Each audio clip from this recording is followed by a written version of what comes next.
I'm Peter Finch with another edition of the Fogfiles.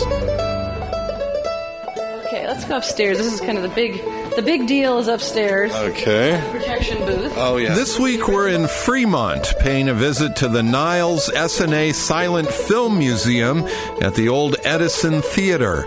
Our hostess is museum board member Rena Dine. We actually have over there a cabinet from Billy Moore's Saloon, where Bronco Billy Anderson came and signed the papers to turn the Niles S&A studios into a reality. California, here I come. Most fans of the silent film era know about the role the tiny community of Niles played in film history. The famous scene of Charlie Chaplin walking down the railroad tracks at the end of The Tramp was shot in Niles.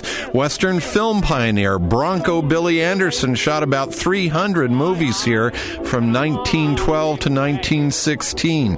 The guest book at the museum features a lot of local addresses, but also ones from West Hollywood and Antwerp, Belgium. Rena Dine says, some of them are actually on a pilgrimage to find out more about Charlie Chaplin and all the places he filmed. There's actually websites where they have the then and now. One of the cool things about Niles is the way the area pretty much looks the way it did during the silent film era.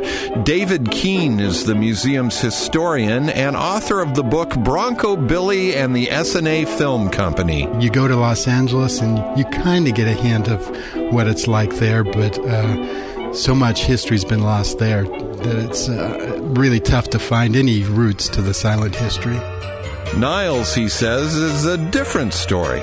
The hills are still like in those days. Niles Canyon's very similar to the way it was then. You look at the old movies and the photographs from that era, and you can pick out exact locations where they shot. It's pretty amazing. The Niles S&A Silent Film Museum has some cool memorabilia on display. It shows silent films every Saturday night. Later this month, it will be hosting the 8th annual Bronco Billy Film Festival. Not bad for a museum that until last year could only be found on the internet. We're going to actually expand. We're going to be putting a candy counter in here. This wall is going to come out, and we're going to have a street front entrance right now because the bead store is moving down the street. So it's going to be really exciting. We're going to be able to have 100 people here at a time and show them the sights of the museum. For more information on the Niles S&A Silent Film Museum, log on to nilesfilmmuseum.org. For the Fogfiles, I'm Peter Finch. Local radio. This is San Francisco's KFOG.